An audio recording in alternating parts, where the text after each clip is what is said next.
We have commitments galore, including Mr. McFarland coming off the board to the Texas A&M Aggies. Locked On presents The Portal, the daily podcast covering college football recruiting and everything NIL. Part of the Locked On Podcast Network. Your team every day. The Portal Podcast, where you get your daily recruiting, NIL, and transfer portal scoop. I'm your host, Brian Smith, for another wonderful live show. Thank you to everybody that shows up and shows out with all their information. They help me out, ask questions, and have fun in the chat. We do it every night, Sunday through Thursday, 9 p.m. Eastern, until all this recruiting madness is over. Then we'll probably shift to Monday through Thursday. But here's the key. We've got plenty to talk about this week. This is the big week with the commitments. For those who don't know, Rivals is doing a big blowout on July 1st. And that is going to be a lot of fun because they have like 10, 12 guys. They're going to make announcements. And we have some others to get to as well. So let's go down the commitment list. Then I'll start breaking down some of the teams: Ohio State, Texas, Notre Dame, Clemson, Georgia, etc. We'll go through it. Eric McFarland comes off the board. My favorite slot receiver in the class of 2027. He's originally from Las Vegas. He plays for IMG Academy in Bradenton, Florida. Really nice young man. And holy cow, is he fast. He's one of the best players in the country, regardless of position. And most importantly, he is clutch. A&M adds him to a very good wide receiver group and overall class. They probably have one of their best classes ever, and definitely their most balanced. So hats off to the Aggies. He could have went anywhere in the country, but McFarland stays with the Aggies. He was kind of leaning that way for a while. Kamani Estrada goes to Pitt. That's a kid that I didn't know much about, and I kind of looked him up. He's out of Westlake High School in Atlanta.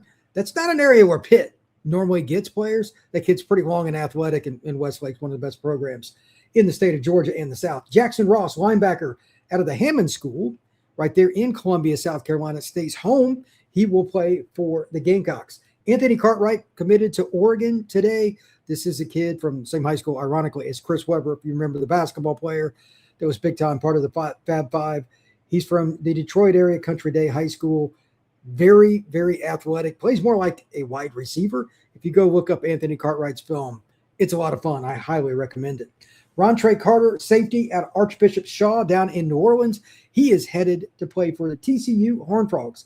Montre Jackson at a Lakeview Centennial in Garland, Texas. He's going to go down I-35 and play for the boys in Burnt Orange. The Texas Longhorns pick up his commitment. He's another long corner. Texas has done a really good job there.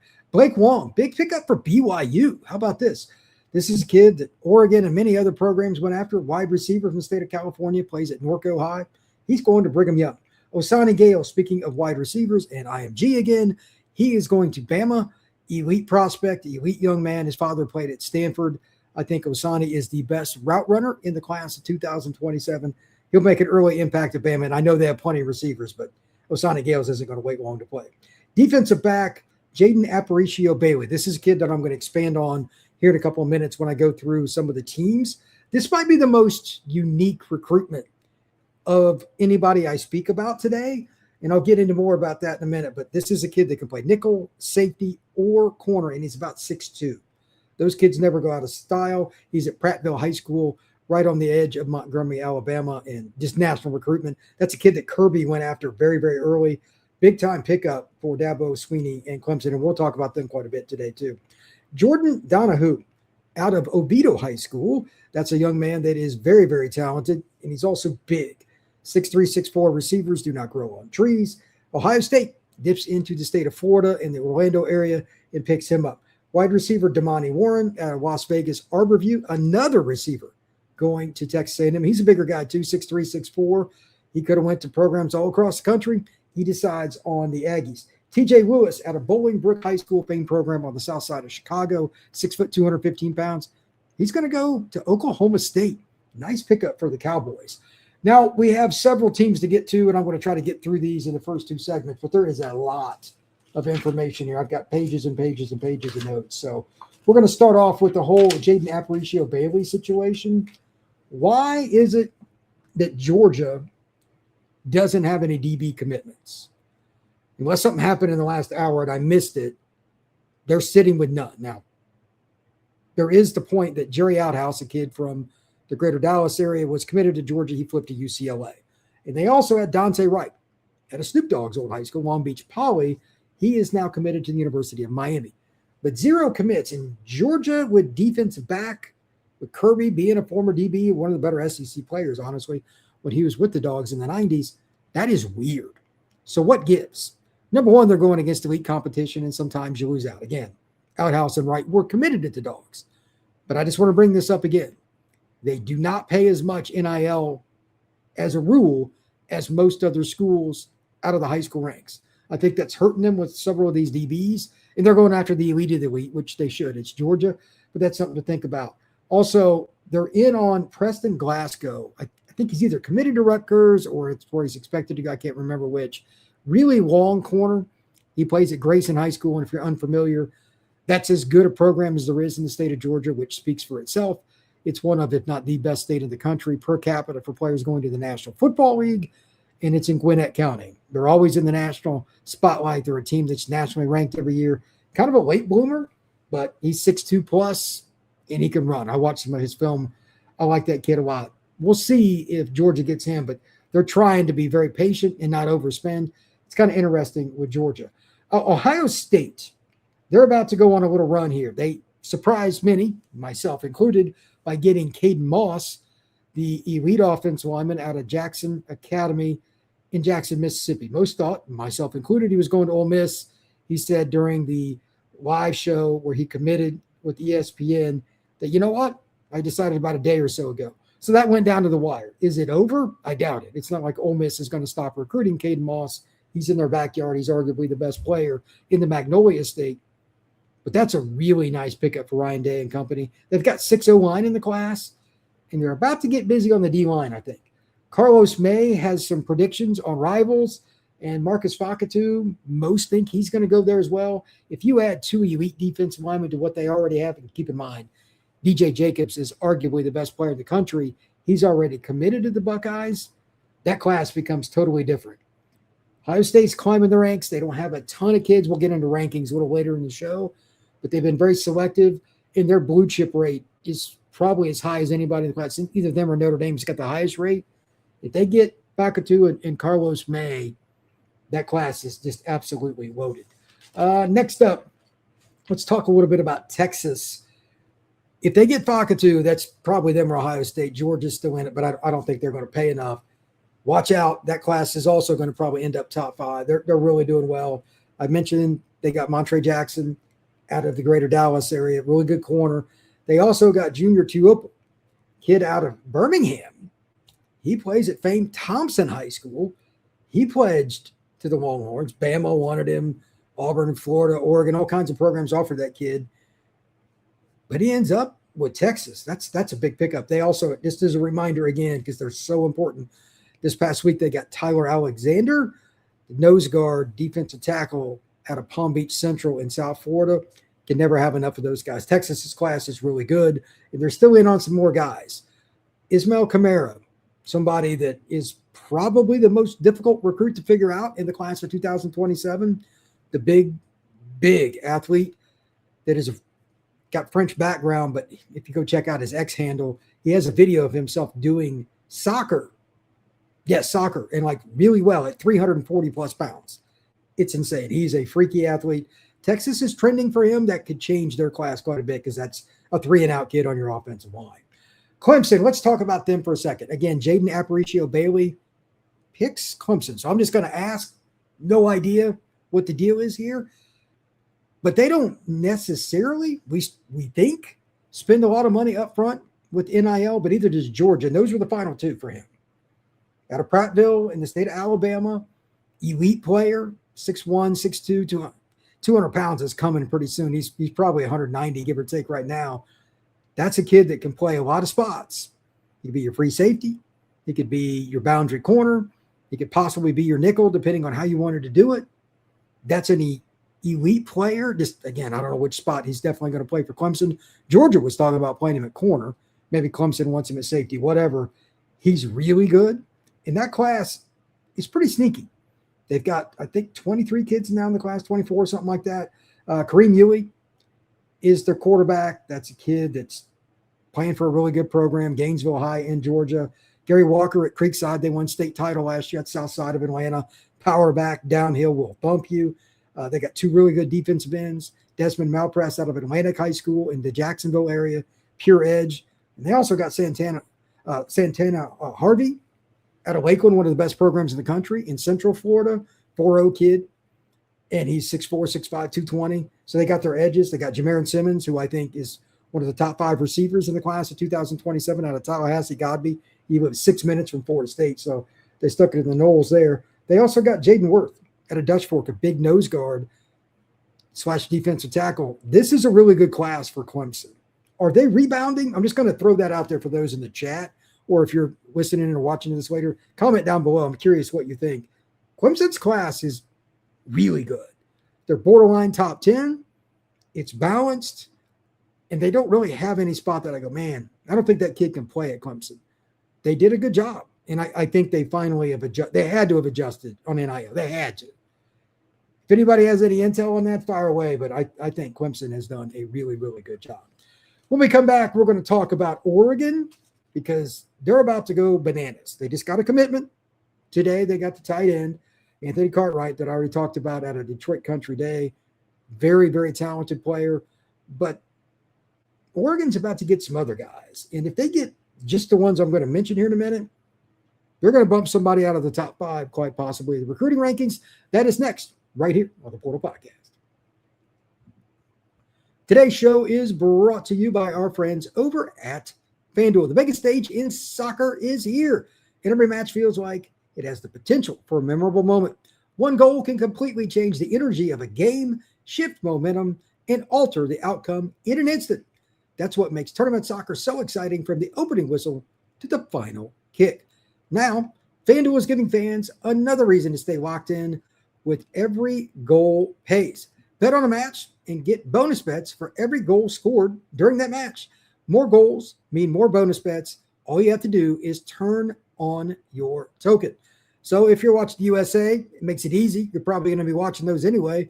But if it's something that's a little bit, quote unquote, lesser on your list, this gives you an opportunity to follow the action and have a little bit of fun and not really worry about it, because you're going to watch the goals and have a little more fun with the bets. From the opening whistle to the final kick, let there be goals on FanDuel.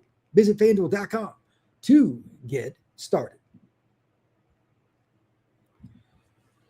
All right, let's talk a little bit about the Oregon situation. Oregon always finishes strong, and I'll go ahead and throw this out now, and I'll do it again in October, November. They always sneak up and steal a player or two at the end of the cycle. But they're now really 2 cycles within one with recruiting. All the way from January to where we are right now until about the first week or so of July, all the kids commit. But then you got to re-recruit some guys. Let's be honest. NIL, kids have great senior years. Somebody decommits. You got to fill in a hole, and then the cycle kind of goes back into itself in the spin cycle, late October through early December. But they just got Cartwright. They're probably going to get Xavier Sabb on July 1st. They're probably going to get Hayden Stepp on July 1st and or Tay Walden on July 1st. Like, I forget which dates are which. I'm not sure Sabb has a date, but I think he's committing then or soon thereafter. Hayden Stepp and Tay Walden are set up. I believe they're both doing their announcements on Rivals. And there's still a couple other guys. Brayton Feaster, the young man from the state of Ohio, the thumper, the inside linebacker. Georgia wants him, but Oregon does. A lot of people think he's going to Oregon. The Ducks are making moves. Their class in terms of blue chip ratio is good. It's balanced. They're doing a great job again. Hats off to Dan Lanning and his staff, because they're getting players across the country and just loading up. Flat out, they're just loading up. So they're in on the Ismael Camara sweepstakes too.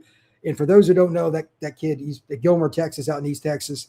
He's taking his visits later, but he might make a commitment this summer.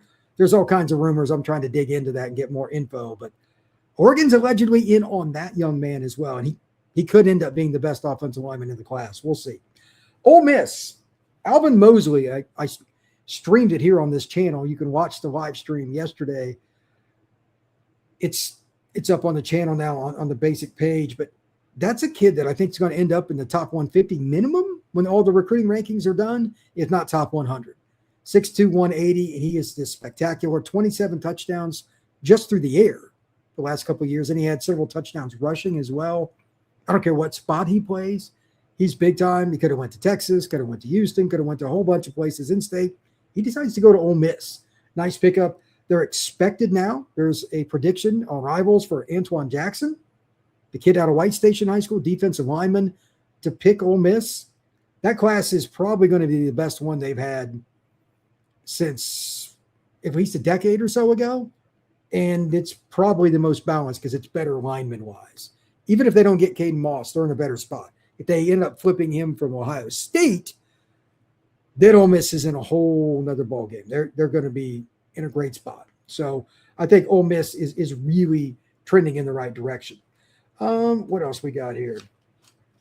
I went through the commitments, and there is one other thing that I want to mention. Just going to throw this out there. The schools that are at the top, and I'm going to throw up the recruiting rankings here in one sec. The schools that are at the top of the board, the Ohio States, the Notre Dames, the Oregons, the Miamis, the Texas A&Ms, they're already moving on to the class of 2028. Some are, like Notre Dame's already got their 2028 quarterback commitment. A&M's already got one of the best defensive linemen in the country out of Louisiana in 2028. Like, that stuff's going on.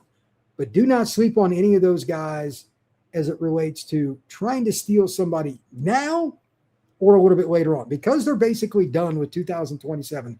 I'll use Notre Dame and Miami, two programs I follow very closely as examples. I guarantee you, both those programs are going to at least get somebody else's commitment to campus this fall for a game. You give them this much free time where they kind of lock it up and they're just down to a couple kids they're waiting on. Both Miami and Notre Dame are, and again, this is for several schools. Flip season starts a little earlier now. It definitely does. So with that being stated, again, it's not just Miami, Notre Dame, but those are examples. A&M, Texas, definitely Oregon. USC's been a little quiet. They're taking a smaller class. Do not discount them. They've done a really nice job. Obviously, last year's class was spectacular. Smaller class this year, but high quality. Watch out for USC to try to flip somebody. There's going to be a lot of shenanigans, if you will, between now and National Signing Day. And here at the Portal Podcast Live Show, we are going to be all about it. Now, I'm going to throw up some rankings. This is what Rivals, their basic, not the industry, but the basic rankings they have. I'm going to do the first five on the first page I throw up here for the live show. And if you're listening later, that's fine. I'm going to read them off. Then I'll throw up the second five thereafter. This is what we've got. Top five is Texas A&M, Notre Dame, Oklahoma, Miami, and Florida. A&M has 25 commits, 25 so far. I mean, they're still going after Ismael Camara, but there's not many guys left on the board that he might be about the only guy they're really, really after. 2 5-stars, 12 are 4-stars. Notre Dame, 21 in the boat, 3 5-stars, 10 4-stars. Oklahoma, 26 in the boat, 2 5-stars, and 11 4-stars. Miami, 19 commitments, 1 5-star, 12 4-stars. And Florida, 24 commitments, 1 5-star, 13 more are 4-stars. Now moving on to the second group in the top 10, Texas Tech, 17 commitments, 1 5-star, 11 4-stars. Oregon, 21 in the boat, 1 5-star, 10 are 4-stars. Ohio State, 17 commitments, 1 5-star, 11 4-stars. Texas, 20 in the boat, 2 are 5-stars, 5 are 4-stars. And Ole Miss, they have 19 in the boat. They don't have any 5-stars, but they do have 9 4-stars. Let's talk about the rankings here for a second. Just looking at the top 5. I mentioned a minute ago, Ohio State's got a chance to move up. Miami, Oklahoma, Florida, Notre Dame, all of them, they're all pretty close to A&M. It just depends. Like Notre Dame and A&M are kind of going back and forth. I think the team to the is actually in the second group. I talked about him a minute ago. If Ohio State gets Fakatu and they get Carlos May, look out. And then Oregon's going to get like 3 guys, maybe 4 guys coming up. Both of them have a chance to move into the top 5. So we're going to see some movement here pretty soon. And I think that it's not really that shocking because of the teams we're talking about. Secondarily, there's still plenty of time for somebody else. Like Texas Tech's got 17 commitments. They're probably going to add more up there in Lubbock. Same thing as it relates to Ole Miss. They're in on several players. And I think this has got a chance to be 22, 23 guys in the boat for Ole Miss come signing day. We'll see if they pick up anybody later on in the fall. The state of Mississippi's always got some late bloomers. When I come back here in just a second, I'm going to do a little ad bumper. We're going to be discussing the 5-for-5 changes. We've talked about the commitments, what's coming, and we're going to come into that discussion right now because there's a major change in college football. What does 5-for-5 mean? Normally, you think of recruiting as 4 classes for your roster and a handful of red shirts. With 5-for-5, everybody gets a 5th year. How does that impact recruiting? And did Alabama already kind of start the trend? We're going to talk about that next right here on the Portal Podcast.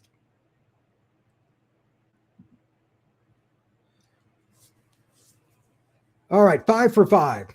After I kind of explain this, my thoughts, I'll jump into the chat. We got a whole bunch of people in there. Thank you once again. If you got any comments or questions about recruiting, the season, schedules, or anything else, we'll dive into that. I'm using the 5-for-5 tonight instead of somebody's schedule. It's a very big topic, and I think one that's going to dominate college football landscape over the next several months because it changes how everybody recruits, really starting with the 28 class because the 27 class was basically done before this.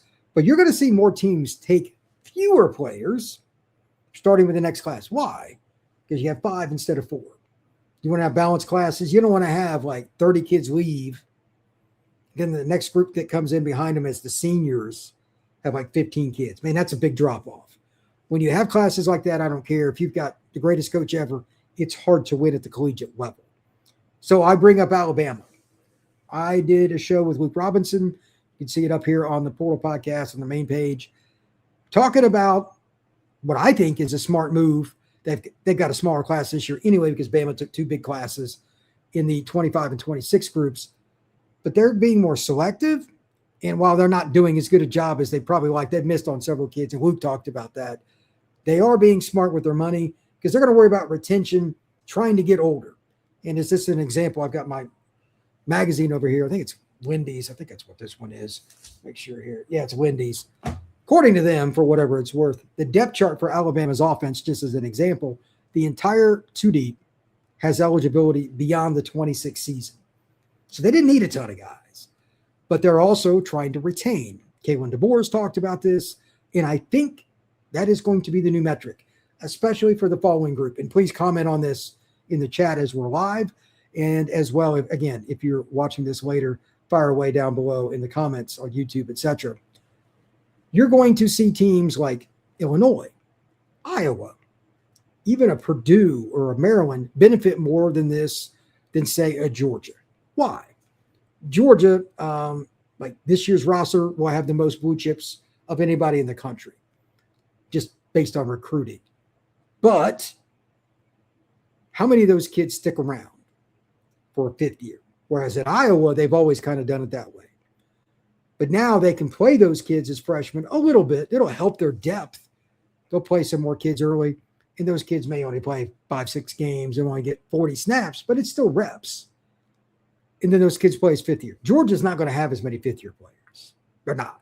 LSU, historically, has as many or more players turn pro early after their 3rd year as any program in the country. 5-for-5 does not help LSU, but it'll help Oklahoma State, Mississippi State, Arkansas, Kentucky, Vanderbilt, South Carolina, schools like that. It will level the playing field a little bit. Those schools are more likely, no offense, but like Kentucky's not, I mean, they're having a good class this year, but they're still not going to get the class that Florida is until otherwise proven, at least. They're not going to get the class that UGA is. I think 5-for-5 is going to be very interesting. And here's the ultimate team that's always been 5-for-5, if you will. That is BYU, and to a certain degree, Utah. Both of those because of Mormon missions and the 5-for-5. The kids can still go on missions and play 5. That's religious exceptions are still there. They've shown that you don't need much. Like Utah and BYU, they don't even get 4-star kids for the most part. Ironically, BYU just got a receiver, the young man out of the state of California. He's a really good player. He's probably a 4-star at the end of the cycle, and he is already on some of the services. They have to win with experience. Now they get that automatic, even for the kids that don't take the Mormon mission. That will help Utah, BYU, Utah State, or anybody else that is in that realm where those kind of states, they don't have as many players. You know, a Fresno State, a San Diego State, a Oregon State, a Washington State. They can at least be a little more competitive with the P4. Now, Will some of the big boys still benefit to a certain degree if they're smart? I'm just going to throw this out there, and that it's not really directed at any particular school, but if they're smart, if you're going to retain, or use the Boer situation, they got several offensive linemen in the last couple classes. Offensive line has to be where you use your retention money. Offensive linemen don't go in the portal that are good, as a general rule. There are a few exceptions, Jordan Seaton being the obvious in this past class, and I'm sure LSU fans are very excited about that, as they should be, for their future NFL left tackle to take the field in Death Valley. But if you're going to win, especially if you're the Illinois or teams that are kind of like that mid-level Big Ten, or somebody that's traditionally mid-level in the SEC, you're not going to have a chance unless you redshirt, pay your players, and do it right historically. With the 5-for-5, you should be able to get a little bit of experience for those freshmen and keep them around, where that guy's not as likely to stick around at Georgia or LSU. But I'm curious if Bama and LSU, they're going to overpay to keep some of those kids to try to keep their advantage. The 5-for-5, again, I think is going to help the mid-level teams and even some of the lower ones in the conferences, even a Purdue or a Maryland or something, will have a chance to at least get a little better because they're more experienced. And I think that's a very important part of the strategy that every team has to figure out. If you can get a great player, take him.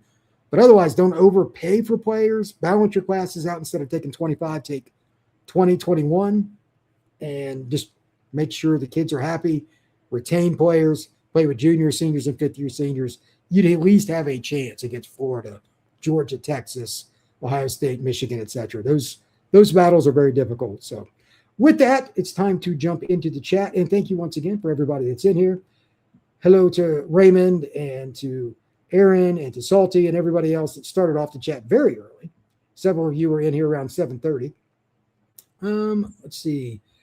Aaron, Ohio State about to get hot on their trail in July. Yeah, they absolutely are. I talked about it earlier. Carlos May out of Ramsey High School in Birmingham is expected to pick Ohio State. That's a nose guard.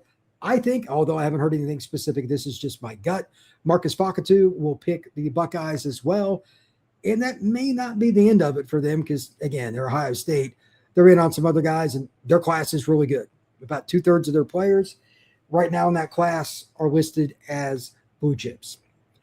Aaron, Eastern Royal recruitment is so entertaining. For those who don't know, he's a young man at Brother Martin High School in New Orleans. He actually lives in Slidell and drives across the bridge every day. But he's fast, and I mean really fast, and roughly 200 pounds. He's been committed to Texas forever, but Florida, LSU, Ole Miss, Tennessee, numerous other programs have been coming after him. I think he's going to stick with Texas, but I know from talking with him a few times that the Horns haven't given him the highest NIL, but he just likes the staff and the relationship. So that's why he stuck with him, but we'll see what happens there. Salty, on your 3-year O-line blue chip ratio recruiting analysis, Notre Dame leads with 10 out of 15. To what do you attribute the success, and does it validate Joe Rudolph as one of the nation's best recruiters? Great questions. Notre Dame is one of the historically great O-line schools. That helps. They get the big white Catholic school kids that want to go to Notre Dame. That's low-hanging fruit for them. And then they just prioritize it. They get kids in early to camp. They just do it right by doing their research. It's really as straightforward as you think. In the area that Notre Dame's in, for whatever reason, like Michigan, like they got, what was it, 3 guys out of Michigan last year? Or 4? Offensive, it was ridiculous. Michigan, Chicago, Indiana, Ohio, those states always have offensive linemen, and it's local. Hey, man, strike when the iron's hot. At 6'10", Alabama is 10th on the list. With a 3-year window, it covers the entire DeBoer era. This is not just a 1-year dip. How bad will this be for Alabama? They got hit a little bit there with the lower numbers because they're not taking as many this year, but they took several linemen last year. They'll be okay. The key for them will be retention. If they can keep Michael Carroll beyond this year, if they can keep some of the other young guys, again, they don't lose any linemen after this year based on eligibility. Somebody could turn pro, although Michael Carroll is only going to be a second-year player. He can't. I think he's probably their best lineman. I mean, it could hurt them. Next year is a great year in state for the state of Alabama. One of the best linemen in the country is from Northern Alabama. He's a Bama fan, etc. They'll probably get 4 studs next year, would be my guess, maybe 5. But it could be a dip. They're probably going to have to take at least one portal guy to supplement this class at some point. I think it's risky, but next year's group in-state and in the South is really, really good. Salty. At 6'10", LSU's 11th. Are Kiffin and Orgeron having any immediate success turning this around? You got to remember, like, those are just basic numbers, and LSU's roster has really, and I mean really, changed. The influx of players, what do you bring? Like 40, 45 players? Somebody look that up for me. Out of the portal? It's insane. So some of the kids they signed up at Ole Miss or other places, it's a little harder. These were just basic numbers, and I like to throw LSU into any recruiting situation.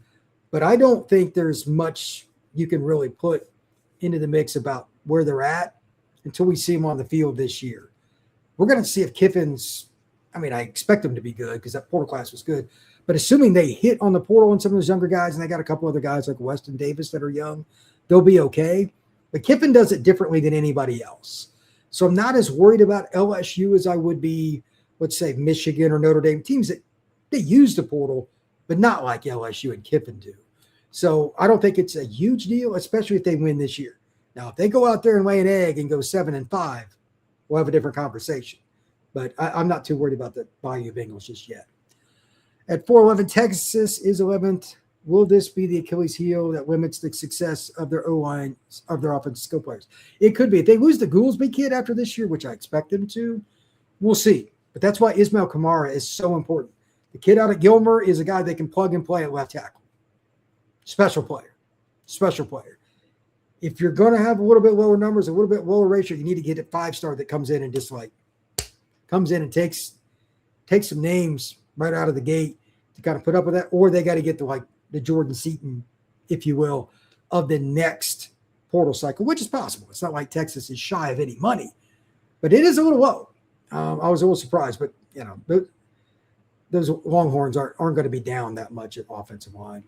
USC did not make your list. This would seem to be reflected in the way they have been losing games the last few seasons. Will Riley be able to turn this around before his term is over at USC?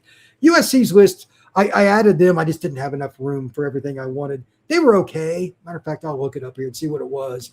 But USC's a better spot, and they got their freshman O-line class is really, really good. But I don't think you should automatically expect, like, offensive linemen, it takes longer to develop. Junior, senior, fifth years. They've got a couple of freshmen and sophomores I expect to be good. And they've got some younger guys that finally got a little balance, if you will, in their offensive line recruiting. But it's still going to take a year or so. I think that they're trying to get back into the spot where they don't have to do this that much. But we'll see. I'm a little bit, if you will, surprised that it took this long. Because, like, if you remember back, when he was at Oklahoma, the Sooners ran the ball really well. They had really good offensive lines, and they focused on it. But he got a little crazy with the portal, and I don't think that's the wise decision. But you know what? That's just their decision. I don't know why they did that. It might have been Lincoln Riley's biggest mistake. It's weird. Yeah, USC was 7 out of 11. I just found it. So I didn't put that on the original list. It's in the comments on my post. But still, a lot of those guys are younger, or freshmen and sophomore O-linemen, as a rule, going to make major impacts at the Big Ten level? Probably not. They've got a couple of freshmen, I'll just leave it at that have a chance, but they got some transfers and stuff too. USC, I think, this year will be good, but next year's O-line could be really good. They're 1 year away, in my opinion. Salty, an ESPN analyst who released a prospective 2-year window power ranking. His analysis came down to Ohio State, Notre Dame, and Notre Dame was number 1. Did ESPN declare number 1 surprise you? That's one person for ESPN. I saw that podcast. Not really. I think the trenches were part of that. Notre Dame's recruited O-line better than Ohio State. That's not necessarily shocking. That's been the one spot Ohio State's been a little shy on. And that's probably why they went all in on Cade Moss. But Ohio State and Notre Dame are going to be great the next few years. Salty, with Albert Simeon committing to Notre Dame, do they have the best O-line class in the nation this cycle? I would say no. I would say it's number 2. I would say A&M's is number 1, but it's really close. It's not like it's a big deal, but one of the guys that is ranked like by most of the services, like 120th, I've got him top 40 player in the country. I want to say I've got him 25th to 30. I just think he's great. I forget the kid's name, but Caden Scott, maybe. He's out of one of the schools in San Antonio. I think he's tremendous. And they also got Mark Matthews, etc. That A&M group is just as good, if not better, than Notre Dame's. Salty, do you project Albert Simeon to play at tackle or move inside the guard? This is the rarest of things. Notre Dame needs guard help probably more than tackle based on how well they've recruited tackle. It's insane what Notre Dame has done at offensive tackle. They are the best offensive tackle recruiting school in the country, period. And that's one of the reasons Notre Dame's in the spot they're in. Salty, Notre Dame has the rivals on 3 number 1 class, depending on what time of day you look that up. Do you expect A&M to overtake them before all said and done? A&M's class and Notre Dame's class are basically the same. I think that it'll be pretty close. Notre Dame's going to add about 3-4 more players, is my guess. A&M 1 or 2 more. This depends on which kids fall, but those will be the top 2 classes. Aaron, Texas A&M might have 10 5-stars. They're in on everybody, man. Crazy money. Yes, it indeed. Yes, indeed. Justin, what's going on, man? Give Wisconsin some love, brother. 10-2 upcoming. Justin, if Wisconsin goes 10-2 this year, I will do an entire Portal Podcast live show about nothing other than the Wisconsin Badgers, and I will personally send Ryan Herrings a 6-pack of his choice up in Wisconsin. I'm not going to be sending a 6-pack. Portal B Nation, happy Sunday, Salty. Leon, what's going on, man? Hope all is well in your neck of the woods. Aaron, what's happening? Great pickup for Ohio State and Cade Moss. Yes, indeed. Haven't got out of the state elite O-lineman since 2021. Why is that? How is that possible for Ohio State? Like, you're Ohio State. That's really weird. Simeon is surprisingly small. He's 6'3", 290. I don't know about small. I've stood next to him. That is not a little man. He is only 6'3". He's about 290 now. Leon, I'm surprised Georgia keeps losing commits. Like I said, man, I actually was communicating with somebody that covers the Georgia beat today. Let's see, they're really picky about who they take. They do their own evaluations. They do it their way. But their NIL is a little bit different. Oh, Aaron says they won't pay up for guys. Talking about Georgia, 100%. Kirby is being stubborn right now. Kirby's been stubborn his entire life. Aaron, he's about to lose out on Marcus Fakatu as well. You're correct. Leon, Dante to Miami and not for NIL. He said himself he could get more money from other schools. Dante, flipped to Miami. I don't know the whole story on Don. I don't know him very well. He's a California kid. Aaron, that's a little much, brother. Miami's a pretty cool school. The campus is dope. 6'6", 340 is insane. Talking about Ismael Camara. Yeah, and he can move. Like, he is freaky athlete. Let's see. Leon, Clemson problems. It's developing on the last classes. Aaron, I heard the later DGG commits, the more likely he commits to Ohio State. Tennessee insider said. They need to make their push.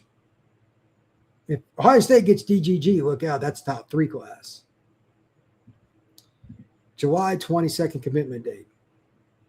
I wonder if that's going to make much difference, but we'll see. Let's see. Leon, Miami, class of 28 would have a chance to be number 1. They are already trending for trio 5 stars in Florida and couple from Georgia. Right now, Miami is the strong favorite to be the number 1 class in 2028 because they're going to take a bigger class too. Aaron, I thought CJ Cypher was a 29 commit. He is, but his teammate, Quelle Fielder, is a 28. I believe they're cousins. They both go to Carrollton High School in Georgia. Let's see. Miami goes 10-2 again, Aaron. I don't think Miami's going 10-2. I think they're going 11-1 or 12-0. Their schedule is very, very, very basic. I don't think they're going to go 12-0, but it's possible. I think they'll lose in Notre Dame. That's a tough place to play, but they could win. Whoever wins Notre Dame, Miami game, probably number 1 seed. Always a letdown loss in the cards. If they do it again this year, Miami has nobody to blame but themselves.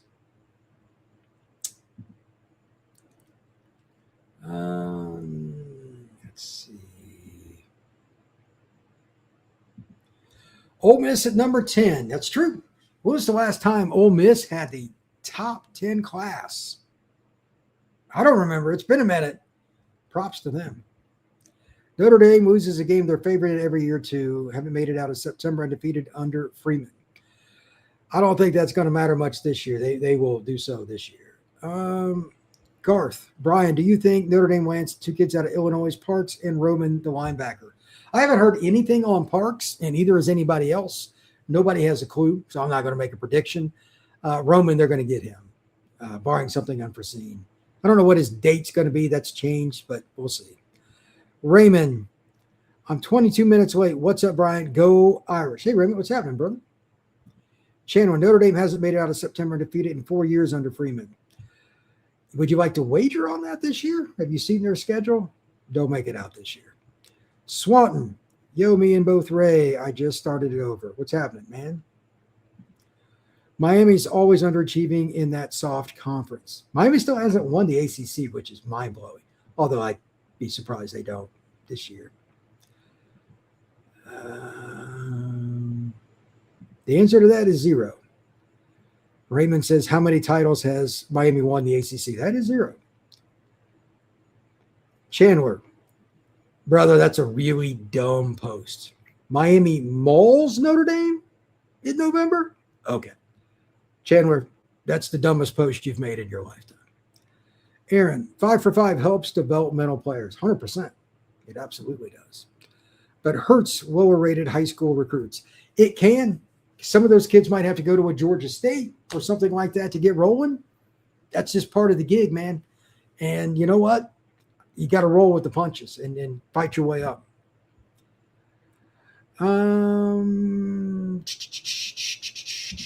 Let's see. Who we got?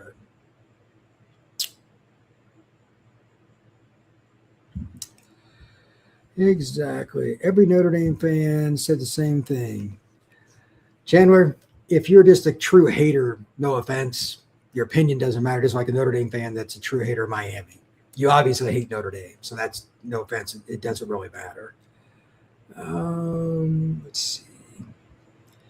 When the ranking services do their re-rankings, will reclassified players like Mons regain their proper rankings? I don't know. That's kind of a new thing. It's interesting because I know there's a lot of politics with it. A kid like Mons is in Central Florida, although on the coast. It's a little easier to see him. Some of the other kids, maybe not. We'll see. But it's hard to say for sure because this is such a new phenomenon. Been a fan since the Ja'Cory Harris days. Mensah should have even been the quarterback for Miami, mind you. Probably not, but that's the era we're in. They tampered with DeMond, Ty Simpson, and Mensah.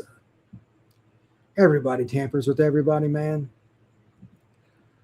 After re-ranking, will Notre Dame have 5 5-star commits in this class? They could. It's going to depend on the senior years, how these kids play, who stays healthy.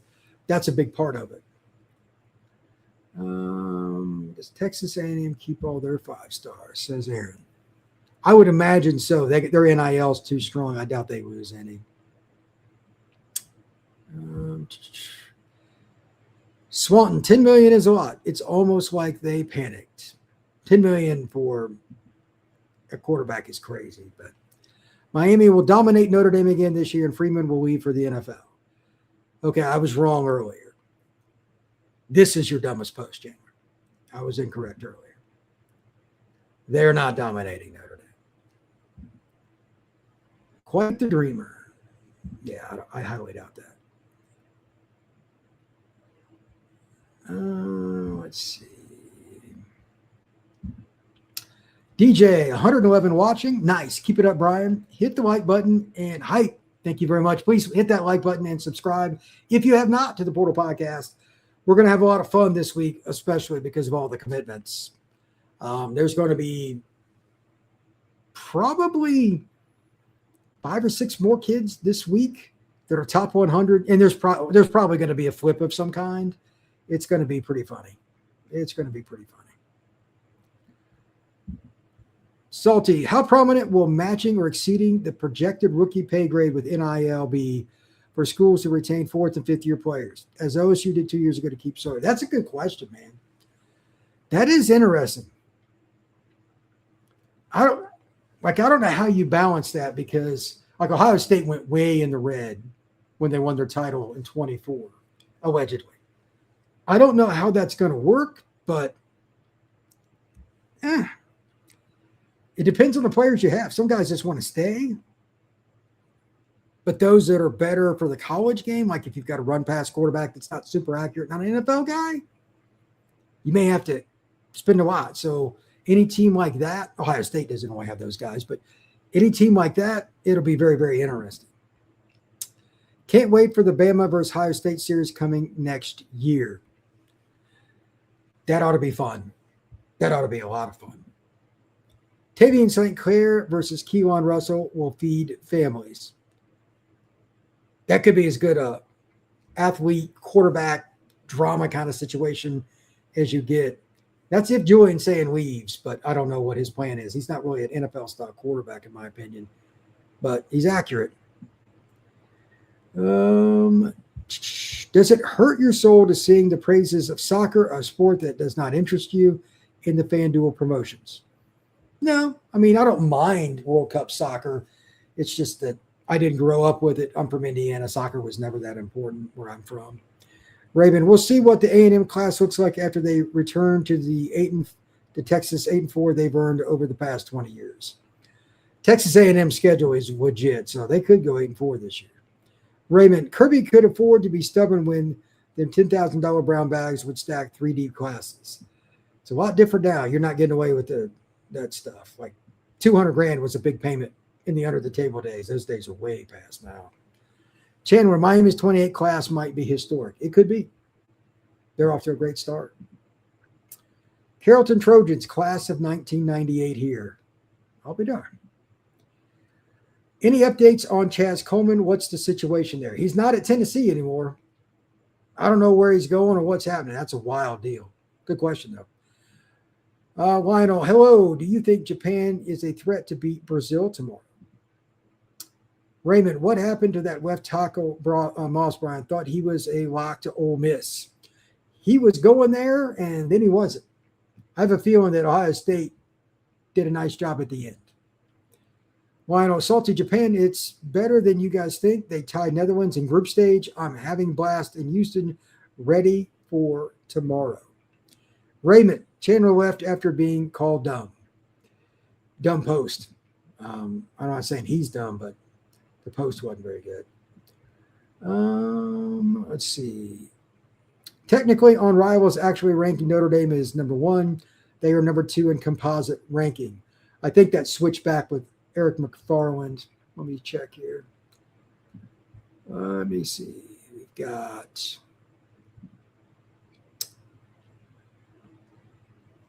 the industry ranking has A&M number 1, and the team ranking also has A&M number 1. They just got Eric McFarland, though.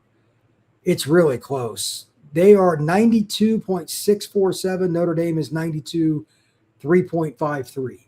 So it's really no different between the two. Georgia Peach, I cannot wait until Ole Miss versus LSU. At Ole Miss, only 1% of tickets left going for $4 or $5 grand. I hope LSU gets stomped. That game will be very, very fun. Georgia Peach, go Irish. What's up? The best Georgia Peaches come from North Georgia. DJ, who are lower SEC and Big Ten teams that are recruiting above the normal? Well, Kentucky, for sure. They got a top 25 class. They've done a great job. Wisconsin, they got a top 25 class. They've got more NIL money. I forget the guy's name. Somebody told me, but one of their boosters decided to go all in. So they're definitely a team that is quote unquote punching above their weight. Indiana's not quite where I thought they'd be, by the way, but they're right behind Wisconsin. Minnesota's got a decent class. Iowa is down in the SEC. Vanderbilt's gotten some kids that I didn't expect. South Carolina is not doing so well. Mississippi State's not doing so well. Arkansas has gotten a few kids. They got a really good receiver out of Georgia, which is wild. But in general, it's still the teams that you would think, by and large, that are dominating. Like, again, the top 10, A&M, Notre Dame, Miami, Ohio State, Oregon, Georgia is like on the cusp of the top 10. They're like the one that's super surprising. Alabama's not anywhere close, but they're taking a smaller class. For the most part, it's the teams you would expect. Texas is rising. Oklahoma's got a top 5 class. It'll end up in the top 8 at the very least at the end. Georgia Tech's another one, by the way, that's kind of surprising. They've had a really good class. But there's a lot of teams that are still doing a nice job, but the top of the board is not that surprising. Brian Fisher, hell of a job by John Summerall and the boys. Being in the top 5, not even being there a full year. That is 100% true. It's very difficult to sell. You know, it's Florida. It's not super hard to sell UF. But there's no proof of concept for Summerall and his staff at the P4 level.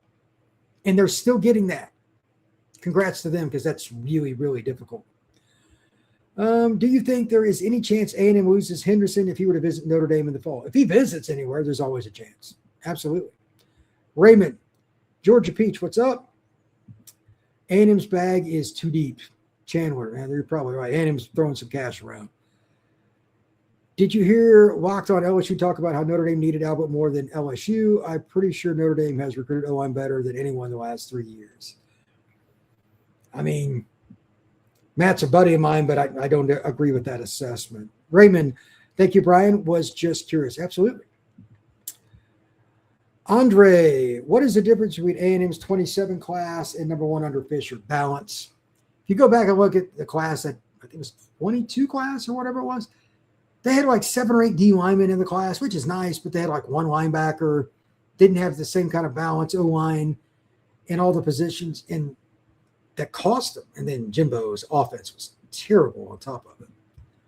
Tyler, Jimbo's was not balanced. Amen to that. Raymond, number 1 or number 2 doesn't matter to me. 3 years ago, Notre Dame fans wouldn't have believed either ranking. Raymond, you are correct on that, myself included.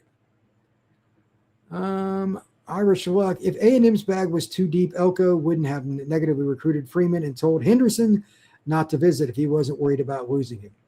Nobody wants kids to visit Notre Dame because it's a unique school. Tom, Notre Dame is still coming after people, brother. No doubt.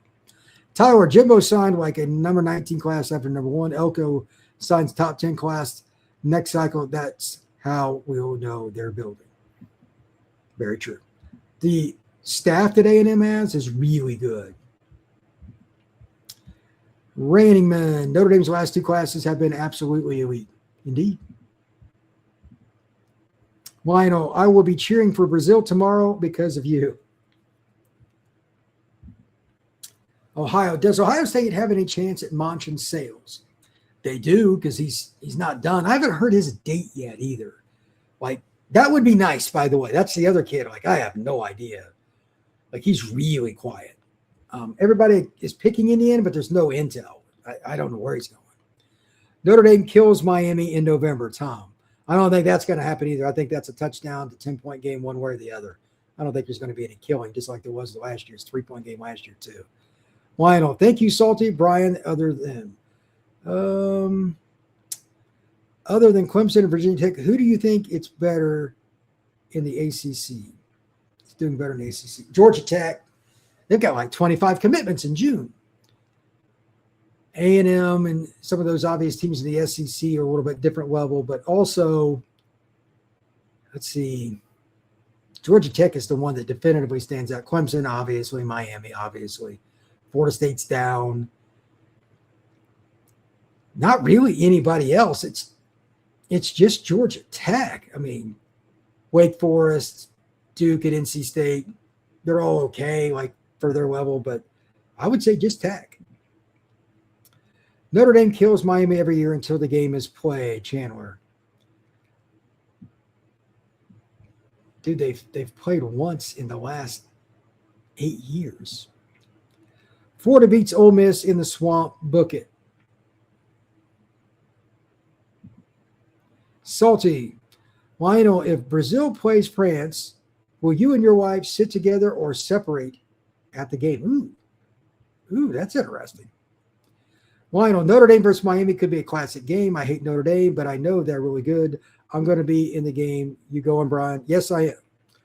I will be there most definitely. Ray, what's going on? Is Syracuse football still relevant? Did we actually obtain a top 50 class? They're better than what some people might give them credit for, but their NIL is terrible. It's pretty hard to beat Syracuse right now. Raymond, I'd love to see Georgia Tech compete for a playoff spot. My second favorite team. I love their style of play. Georgia Tech staff has done a nice job. Jose Gonzalez, what's going on? Virginia Tech has been recruiting well also.